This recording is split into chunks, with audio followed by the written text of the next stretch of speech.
नमस्कार दोस्तों, मेरा नाम कपिल सिक्का है। स्वागत है आपका स्टडी IQ एजुकेशन प्लेटफॉर्म पे। आज हम शुरू करने जा रहे हैं कंप्लीट 1 ईयर के इंटरनेशनल रिलेशंस के एमसीक्यूज। जैसा कि आपको बताया है, मई 2020 से अप्रैल 2021 तक ये एमसीक्यूज जो हैं वो आपके लिए यहाँ पे प्रेजेंट किए जाएंगे। तो इसमें अभी तक हम 9 सेट कर चुके हैं, अब आगे बढ़ेंगे और 10वें सेट के क्वेश्चंस को देखेंगे।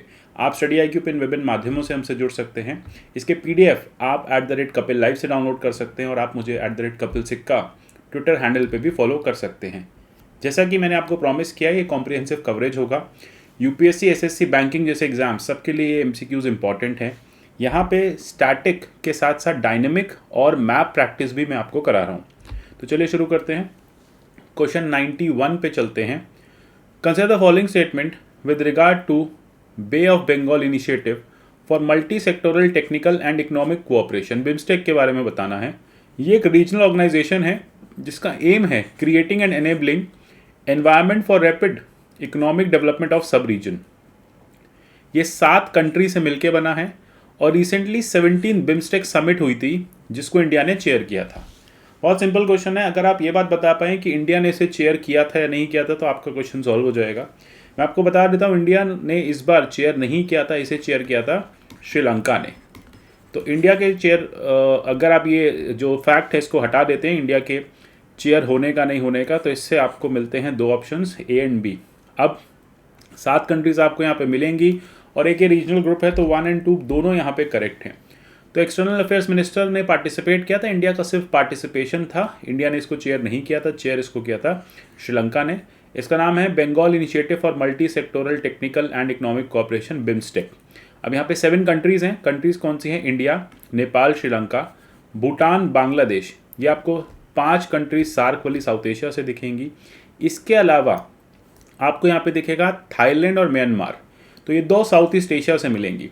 करंटली बिम्स्टेक जो है 15 सेक्टर्स में इन्वॉल्व है। वो trade, technology, agriculture, tourism, fisheries, energy, जितने भी इस एरिया के इकोनॉमिक और साइंटिफिक इनिशिएटिव्स हैं, इन सब में सार्क जो है वो कोलैबोरेशन करता है।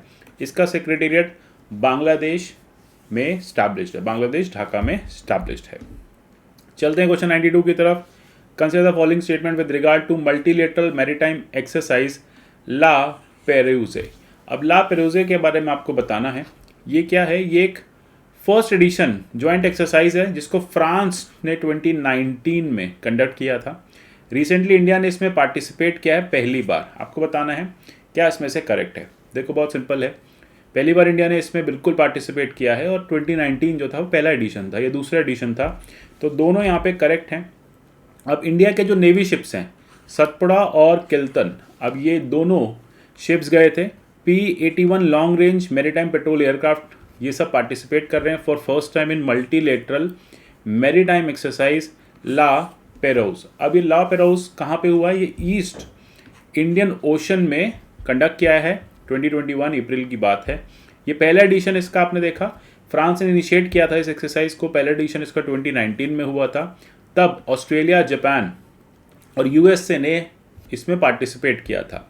अब इसका जो नाम रखा है इस एक्सरसाइज का 18th century French naval explorer पे रखा गया है।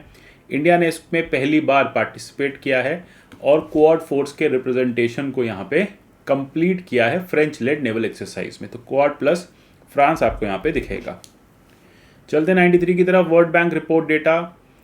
World bank report 2021 data for better lives किसने रिलीज किया है? World development report, sorry not world bank, world development report किसने रिलीज किया? यहाँ से आपको हिंट भी मिल जाता है। इसको रिलीज किया है वर्ल्ड बैंक ने। World bank has published the world development report 2021 data for better lives. अब 2021 की रिपोर्ट थी, एक ब्लूप्रिंट आया है जिसने डेटा को कैसे यूज़ करना है लोगों की ज़िंदगी बेटर करने के लिए। यहाँ पे उस डेटा को यूज़ किया जाएगा ग्लोबल पावर्टी में, डेटा को यूज़ किया जाएगा वेरियस अदर फैक्टर्स में। इंडिया जो है इस डेटा के थ्रू मॉनिटर करेगा सस्टेनेबल डेवलपमेंट गोल्स को। तो ये सारी चीज़ें इंपॉर्टेंट हैं। तो इसमें ये वर्ल्ड बैंक की जो रिपोर्ट है ये बताती है कि कैसे आप इस डेटा को यूज़ करके बेटर लाइफ्स को इंश्योर कर सकते हो, मतलब लोगों को पावर्टी से बाहर ला सकते हो। तो एक असेसमेंट है ग्लोबल पावर्टी डेटा का। तो याद रखना, ग्लोबल पावर्टी डेटा के लिए यूज़ किया जाता है। और ये रिपोर्ट जो है वो इसलिए इम्पॉर्टेंट हो जाती है, इससे कंट्रीज़ को ये पता चल जाता है कि वो कहाँ स्टैंड करती हैं और कैसे इंटरनेशनल ऑर्गेनाइजेशंस इस पावर्टी से उनको बाहर आने में हेल्प कर सकती है। चलते हैं 94 की तरफ। Consider the following countries, which of the following countries are Nordic countries. आपको बताना है कौन सी इसमें से नॉर्डिक हैं। Sweden, Denmark, Finland, Iceland. बहुत सिंपल है, कौन कौन सी इसमें से नॉर्डिक कंट्रीज हैं आपको पता होना चाहिए। 5 कंट्रीज आपको नॉर्डिक दिखेंगी। अब इसमें से कौन सी नॉर्डिक है, तो ऑल आर नॉर्डिक, ठीक है। तो कौन सी कंट्री रह गई? स्वीडन, नॉर्वे, फिनलैंड, आइसलैंड और डेनमार्क। ये 5 कंट्रीज नॉर्डिक हैं, 4 + 5। इसे मैं आपको मैप पे दिखाऊं तो आपको बेटर पता चलेगा। आइसलैंड रिकजैविक जो इसकी कैपिटल है, Norway Oslo, Sweden Stockholm, Finland Helsinki and Denmark Copenhagen, ठीक है। तो इस तरह से आप याद कर सकते हैं। ये नॉर्वेन सी है, नॉर्वेन सी का बॉर्डर लगता है नॉर्वे के साथ, जैसा नाम बता रहा है।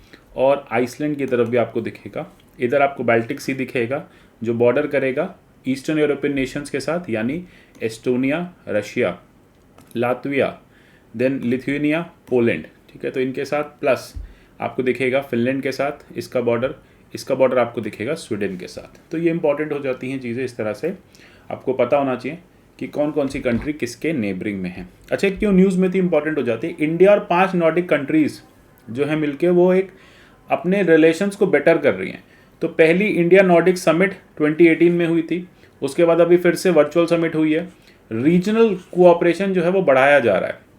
तो India, Sweden, Norway, Finland, Iceland, Denmark ने मिलकर समिट को किया था। कोऑपरेशन को डीपन करने की बात की गई है। सिग्निफिकेंस क्या है देखो इंडिया की, नॉर्डिक की इंडिया के लिए सिग्निफिकेंस क्या है? एक बहुत बड़ा रिसोर्स रिच रीजन है नॉर्डिक। तो इंडिया को एक एनर्जी सस्टेनेबिलिटी वहाँ से मिल जाएगी, एनर्जी एश्योरेंस मिल जाएगा, इकोनॉमिक ग्रोथ, क्लाइमेट चेंज के लिए भी दोनों एरियाज बहुत इंपॉर्टेंट है।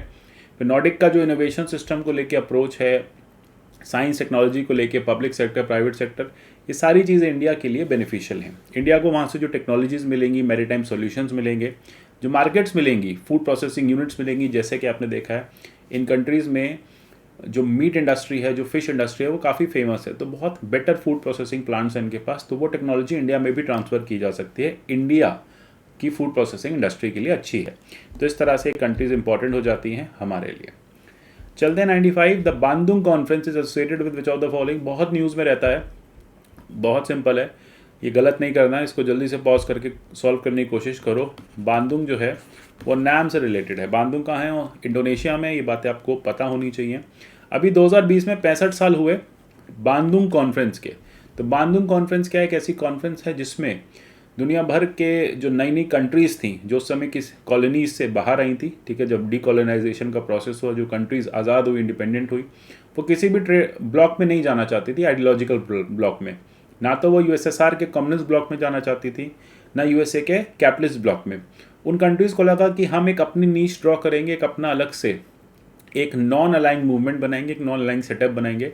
इसी की चर्चा पहली बार 1955 में एशिया अफ्रीका बांदुंग कॉन्फ्रेंस में की गई थी। ये इंडोनेशिया में था। इसके ठीक 6 साल के बाद आपको, इस बांदुंग कॉन्फ्रेंस के 6 साल के बाद आपको नैम की फाउंडेशन मिलेगी। तो नैम की फाउंडेशन एक वाइड जोग्राफिकल बेसिस पे किया गया। फर्स्ट समिट हुई बेलग्रेड में, जो सितंबर 1961 में हुई। थोड़ा सा चलते हैं नैम की तरफ। नैम देखो एक तरह से कोल्ड वॉर की क्राइसिस को न्यूट्रलाइज करने का एक तरीका था, ठीक है। तो इसमें जितनी भी ऐसी कंट्रीज़ थी जो दोनों आइडियोलॉजी के साथ नहीं जाना चाहती थी, वो नैम के साथ एक न्यूट्रल कंट्री बन के उभरी। इसमें आपको जो इम्पोर्टेंट फिगर्स दिखेंगी, जो लोग इम्पॉर्टेंट थे इस कॉन्फ्रेंस के पीछे, इस पूरे सेटअप के पीछे, वो थे जोसेफ टिटो यूगोस्लाविया के, गमाल नसीर इजिप्ट के, जवाहरलाल नेहरू इंडिया के, नक्रुमा घाना के और सुकार्नो इंडोनेशिया के। ये ऐसे 5 लीडर्स थे जिनकी चलते ये जो समिट है या ये जो पूरा का पूरा प्रोसेस है वो फुलफिल हो पाया। नेक्स्ट आता है question 96। Which of the following countries led the initiative Blue Dot Network. Blue Dot Network के बारे में आपको बताना है। बहुत सिंपल है, कौन कौन सी कंट्री ब्लू डॉट नेटवर्क में के इनिशिएटिव को लेड कर रही हैं, ठीक है। तो ये बहुत सिंपल है। इसमें इंडिया देखो अभी तक नहीं था। तो यूएस, ऑस्ट्रेलिया, जापान जो है वो आपको लीडिंग कंट्रीज़ दिखेंगी। तो अभी एक यूएस सेनेटर ने क्या कहा कि इंडिया को बोला है कि आप ब्लू डॉट नेटवर्क को ज्वाइन कर लो। ये ब्लू डॉट नेटवर्क क्या है? ये यूएस, जापान, ऑस्ट्रेलिया का एक सर्टिफिकेशन का प्रोग्राम है जिसमें वो इंफ्रास्ट्रक्चर डेवलपमेंट प्रोजेक्ट्स को वर्ल्ड वाइड सर्टिफिकेशन देते हैं। इंश्योर करते हैं कि जो इकोनॉमिक डेवलपमेंट हो वो बेटर हो पाए और इन्वेस्टमेंट्स जो हैं वो जगह जगह पे जहाँ पे ज़रूरत है वहाँ पे जा पाएँ। इंडिया को यहाँ पे बोला गया है कि आप भी इसको ज्वाइन करो। लेटर ने इंडिया के डिसीजन को भी बैक किया है कि इंडिया ने ऑस्ट्रेलिया को एनुअल मालाबार नेवल एक्सरसाइज में इनवाइट किया था। ठीक है, तो इम्पॉर्टेंट है फ्रांस के साथ। अब यहाँ पे हमने ऑस्ट्रेलिया को भी बुला लिया, तो इस बात का हमें अप्रिसिएशन भी मिला कि अच्छा कि आपने ऑस्ट्रेलिया को बुलाया। देखो रीजन, इस पूरे के पूरे सेटअप का रीज़न क्या है बीडीएन का? बीडीएन का सिंपल है कि इंडो पैसिफिक में जो चाइना की प्रेजेंस बढ़ती जा रही है, चाइना का डोमिनेंस बढ़ता जा रहा है, उसको न्यूट्रलाइज करना है। अच्छा, चाइना जो बेल्ट एंड रोड इनिशिएटिव चलाता है, जो बीआरआई चलाता है, उसके तहत कुछ लोन्स देता है, सॉफ्ट लोन्स देता है, लेकिन बीडीएन में लोन्स नहीं दिए जाएंगे। बीडीएन में सिर्फ और सिर्फ इनिशिएटिव्स लिए जाएंगे, इन्वेस्टमेंट्स को इंश्योर किया जाएगा। तो यहाँ पे थोड़ा सा डिफरेंट हो जाता है ब्लू डॉट नेटवर्क का।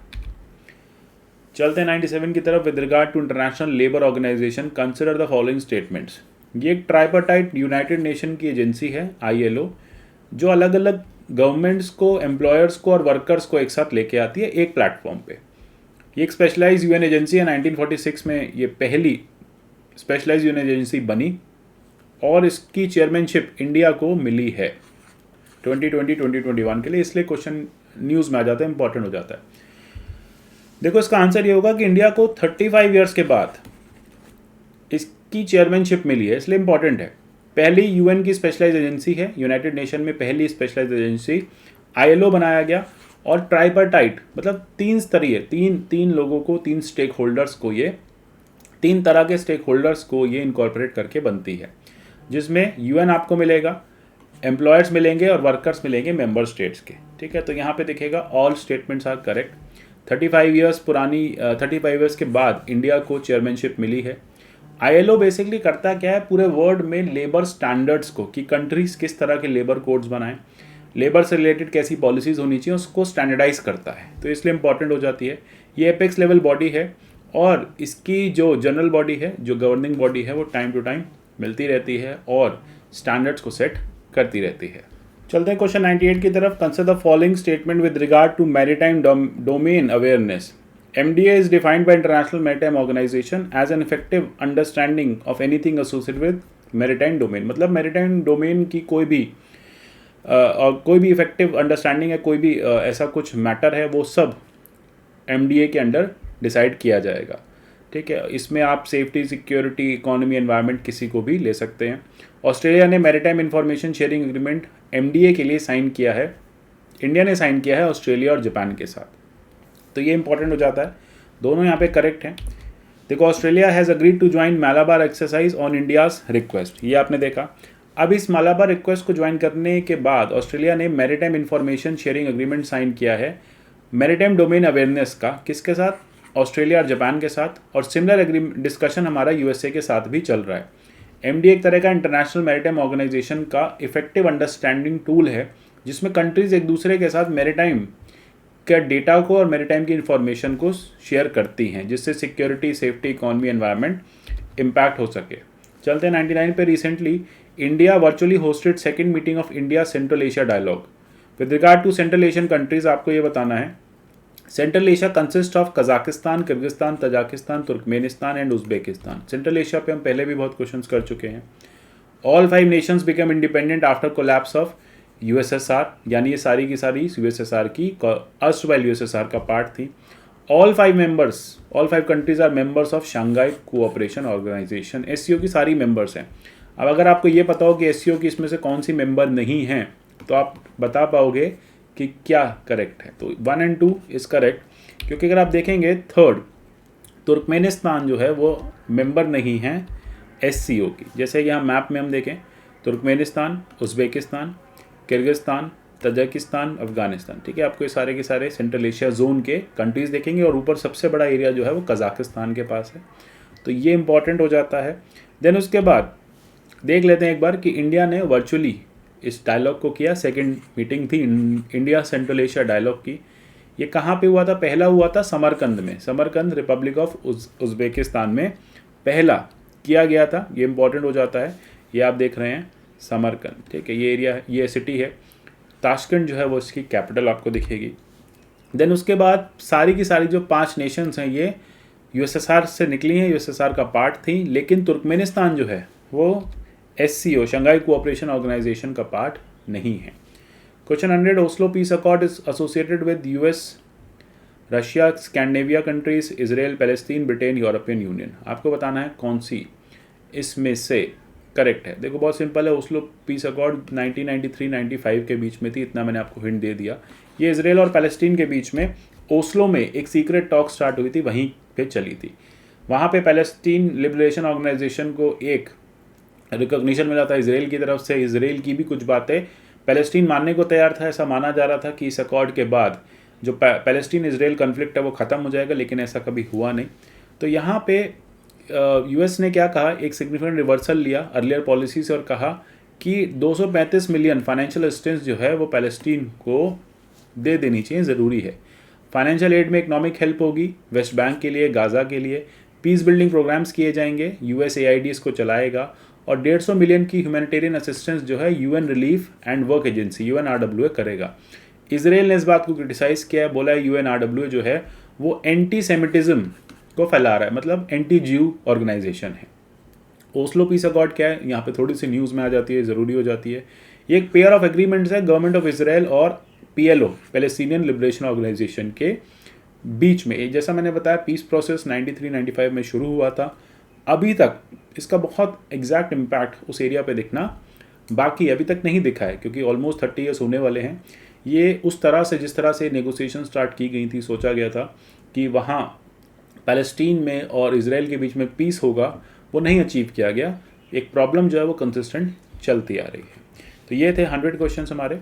आशा करता हूँ 100 क्वेश्चन आपको अच्छे लगे होंगे। आगे के लिए हम और क्वेश्चंस लाते रहेंगे, तो आप इस सीरीज़ को भी अच्छे से देखिए, PDFs को डाउनलोड कीजिए। आगे भी जितनी MCQ की सीरीज़ आएंगी सब देखते रहिए। इस चैनल को सब्सक्राइब कीजिए, वीडियोस को लाइक कीजिए, फ्रेंड्स के साथ शेयर कीजिए। मिलेंगे अगले किसी और ऐसे ही सेशन में, तब तक के लिए goodbye, take care and God bless you all.